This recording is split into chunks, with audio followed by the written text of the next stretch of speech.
Club Junta, building better Africa. Amalawi anzanga kuna kulikonse kumene muli lero pa 8 March 2025 limene lili tsiku la Sabata limene anthu amene timakhulupirira kwambiri kuti lero ndiye tsiku lenene lopita ku chechi pamene Bible limafotokoza mu buku la Genesis it reads, remember the Sabbath day and to keep it holy. Tikawerenga masiku asanu ndi limodzi, lero ndi tsiku lachisanu ndi chiwiri limene lili Sabata la Yehova Mulungu wathu.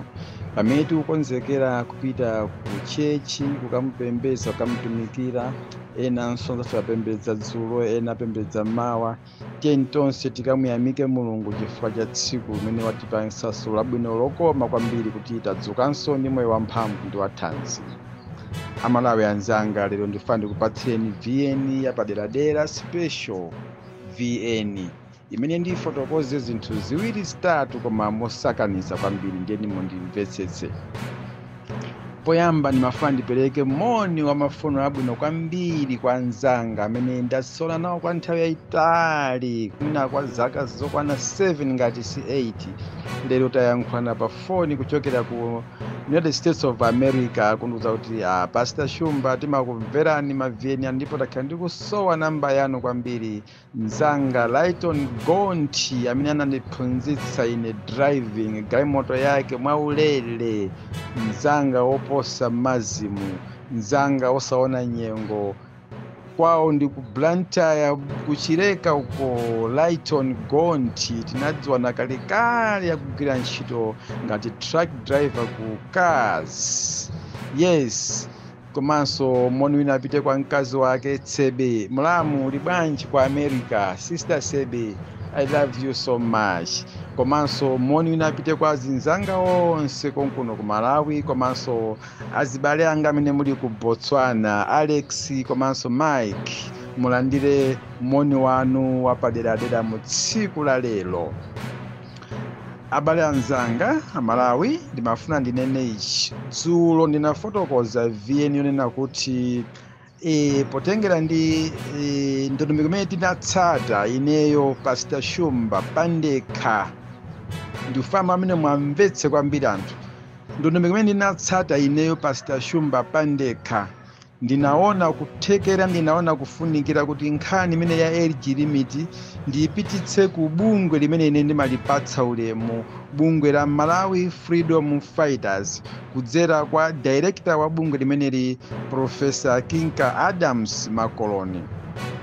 Ndipo ma professional yake ngati munthu komanso ngati director wa bungweli nkhani anayitengera kwakuya, ndipo kunali kukambisana pakati pa bungwe limeneli komanso ine individual komanso ndi kabungwe kamene kamati ndi nzika zokhudzidwa kuti no tikambirane nkhani imeneyi kuti age limit ja isapite ku parliament.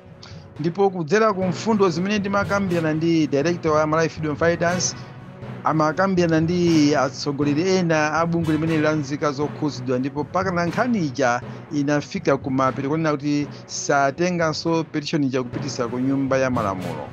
Ndipo izi zinavomerezeka komanso kusayinirana, chimene chinafunika kuti dziko lonse lidziwe kuti tafika pa conclusion ngati imene ndikunena kuti no tiyitanitse atolankhani madera osiyanasiyana kuti zimezi ziyankhulidwe on public place, kuti tikhale ndi press conference kuti Amalawi sono mudziwe kuti nkhani ya age limit ja tathana nayo ndipo tayisolva munjira ngati imeneyoyo.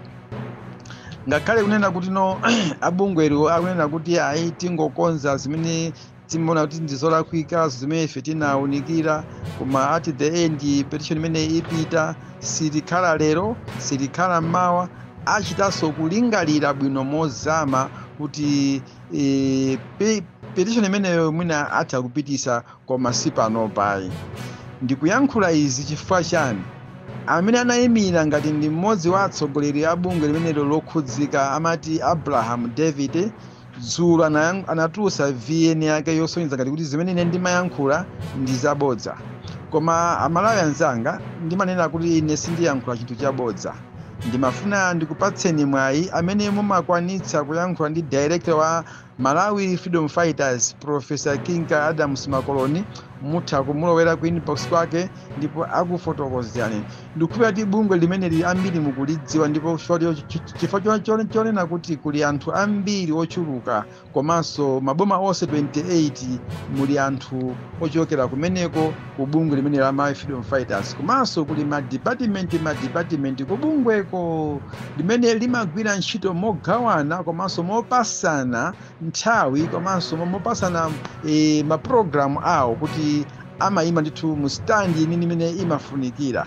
Choncho ndimafuna ndinene kuti kuyankhula kwa abambo Abraham David nkopanda ntchito, nkopanda nzeru, mwinanso kosadziwika. Chifukwa chani ndikuyankhula izi? Pakana panda ine kuitenga nkhani imeneyi kuti ndikuyibweretsa ku bungwe la Malawi Freedom Fighters, mwina akuluakulu a bungwe limene sakanakhala ndi mphamvu mwansanga nkukhala pansi kuyitanitsa bungwe limene kuti likambirane za kuyimitsa kwa petition imeneyi kuti isapite ku nyumba ya malamulo. Zinatengera ineyo nzeru zanga nkuyibweretsa nkhaniyi ku inbox kwa director ndi kuyikambirana, ndikuti iwo anayitenga mwa serious kuyitanitsa komiti yawo mwamsangamsanga nkukhala pansi kuti tichite bwanji, tiye tikumane ndi bungwe limene lila nzika zokhuzidwa. Choncho ineyo pafupi timalumikizana ndi a director a Malawi Freedom Fighters kuti tigwise ntchito iyi, talowa ni apa, tafika ni apa, tafika ni apa. Kufikira zonse zachitika, ndipo mwina anthu ambali inayo sanadziwe kuti tikupanga zotani kuti iwo afike poti agonja ndipo avomereza kuti ndosakaperekanso kalata yawo ku Malawi Parliament. Izi ndikufuna ndimasule kwambiri kuti Amalawi mudziwe kuti tikamagwira ntchito ife anthu yomenyera maufulu pamakhala connection amene timagwirisa ntchito.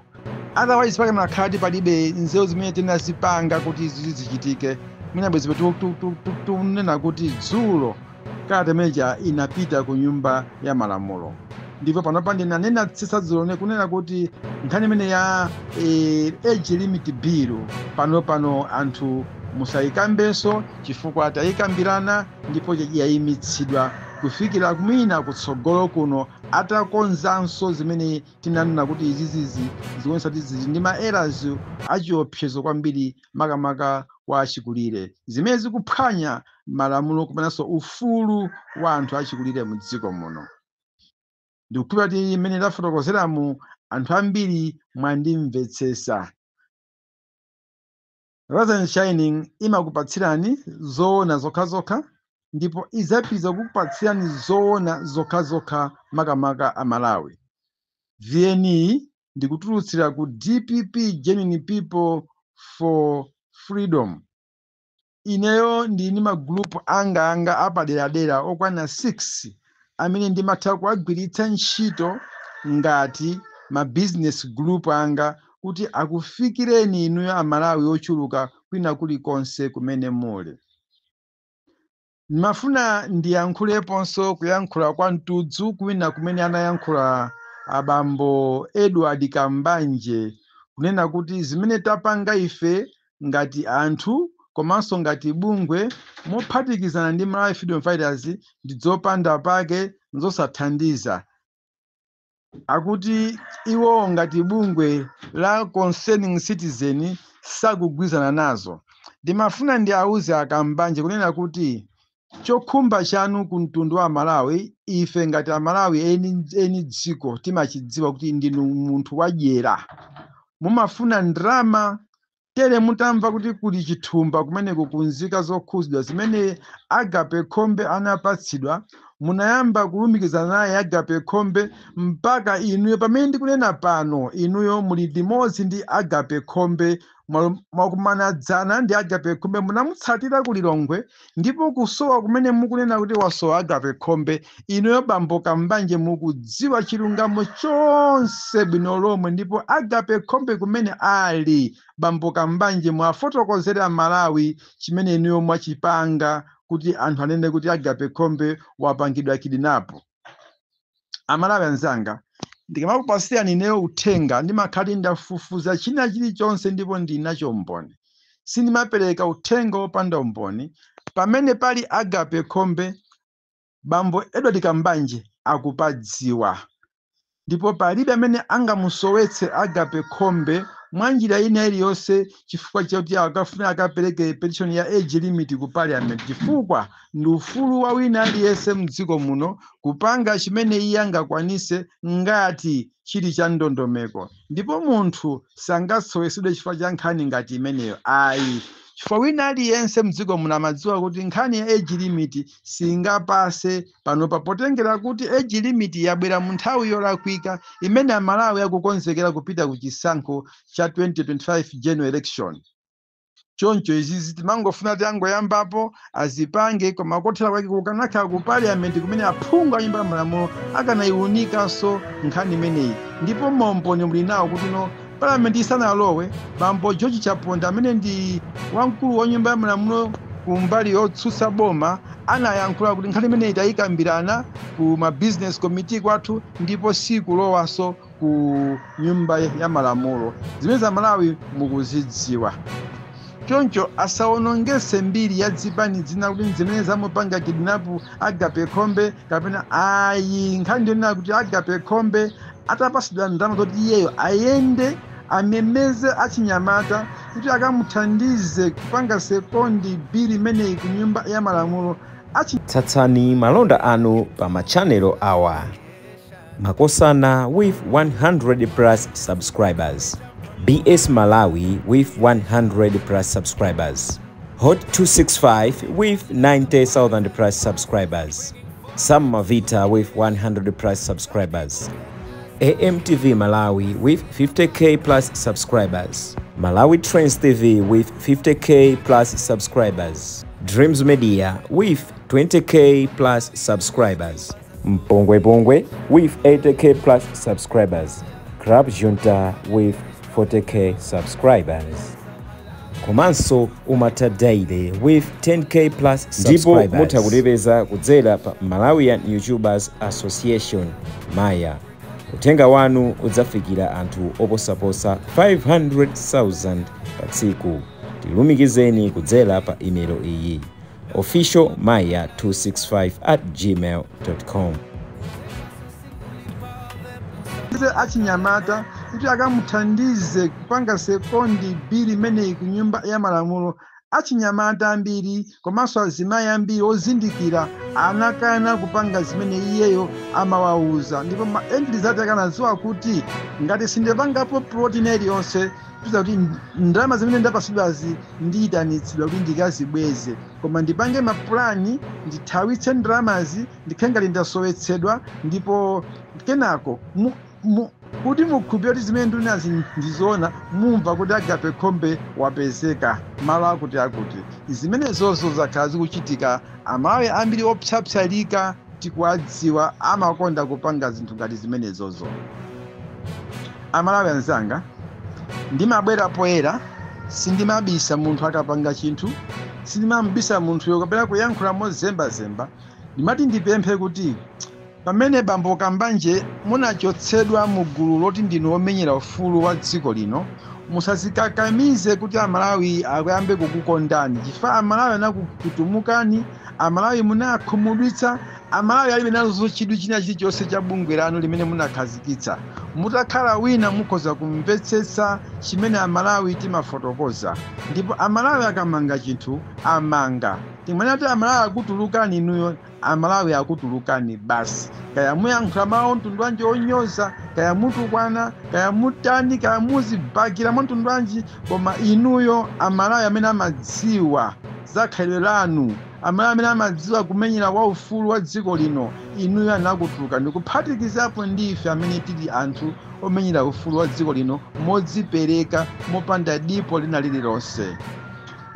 Pastor Shumba nthawi zonse amayankhula mosanyengerera, mosapyatira, mosayang'ana dzulo kuti kaya dzulo munamgulira banzi ndi anadya, koma chimene amafuna iye ndi chilungamo, kuwauza Amalawi kuti chitsatidwe chilungamocho nthawi zonse. Chimenecho nchimene chidzampangisa munthu kukhala odziwika, okondedwa, otchuka, komanso kuti anthu azimutsatira.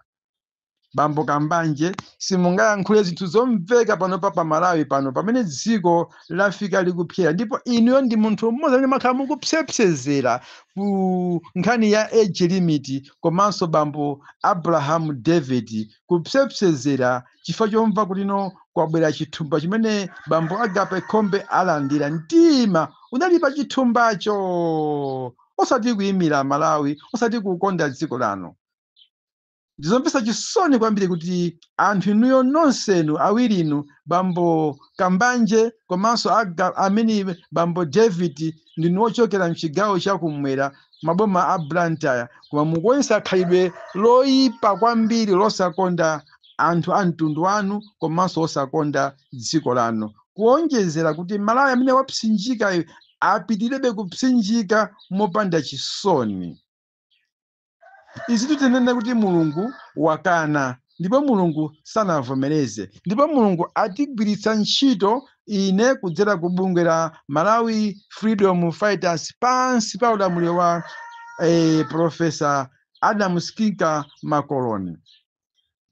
Timati timeme anthu akufuna kwabwino, izi tikuyankhula ni public place mosabisa, kuti tithandizeni khumbo lathu leneni loti tikufuna tifike popanga no press briefing kuti Amalawi mudziwe kuti chimene chichita chithesa mwa mtundu wanji, pamene pabwere atolankhani osiyanasiyana, komanso ngati nkotheka ama TV, kuti chinthuchi chidziwike dziko lonse lapansi kuti nkhani ya age limit kulibe tsopano.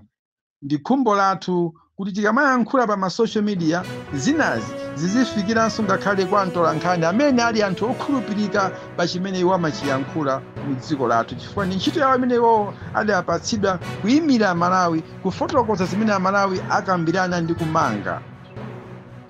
Choncho tikamasowa mathandizo tizibweranso kwa inu Amalawi, osati mofuna kuba, koma mofuna kuti chimene tachilengeza lero chikufikira Malawi kuti mitima yanu ikhale pansi, pozindikira kuti Amalawi ambiri nali ndi mitima yapamwamba yodera nkhawa kuti kodi age limit imene ikapita ku parliament ikakapasa zitithera bwanji, chifukwa masomphenya anu ambiri alipo utsogoleri watsopano umene anthu ambiri akufuna koyipa sakusangalasidwa nawo.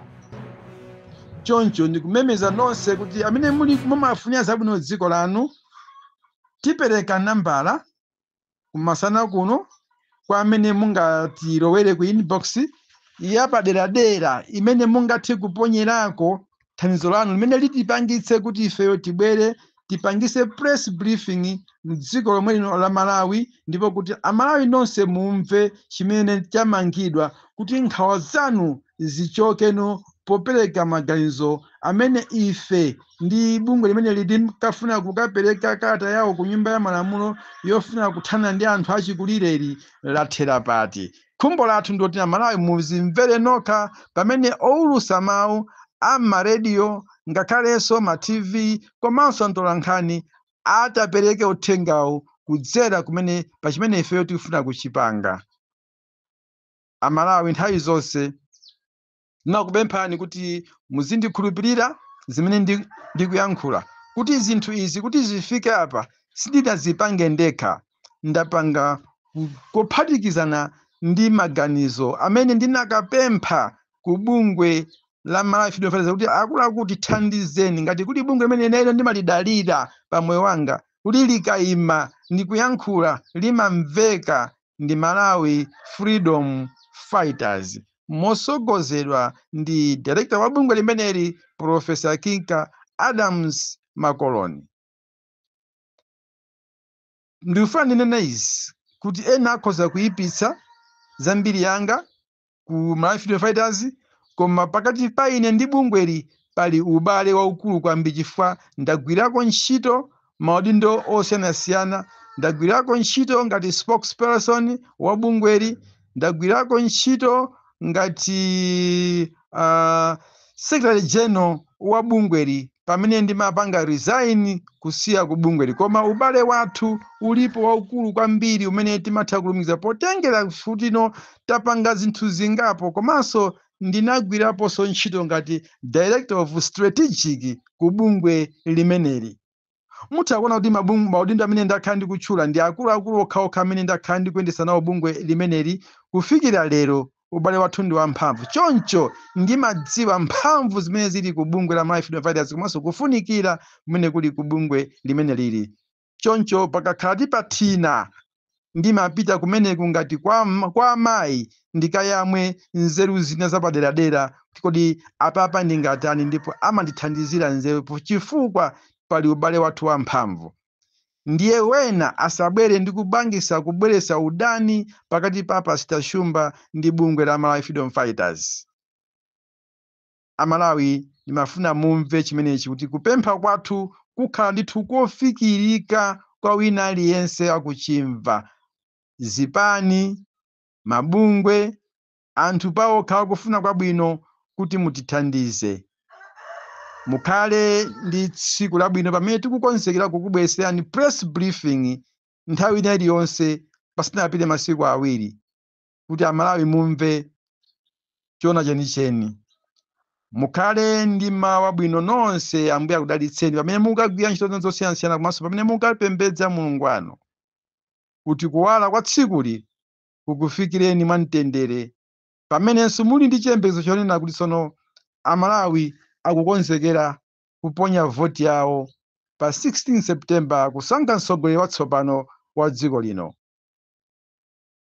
Ambuye akudalitseni. Pastor Moses Shumba, mwana wa Nankhoma, mkango weniweni wa Malawi, udzapitirira kukuyimirirani mosaopa, mosaona mdima kapenanso mosaopsezedwa. Club Junta, building better Africa.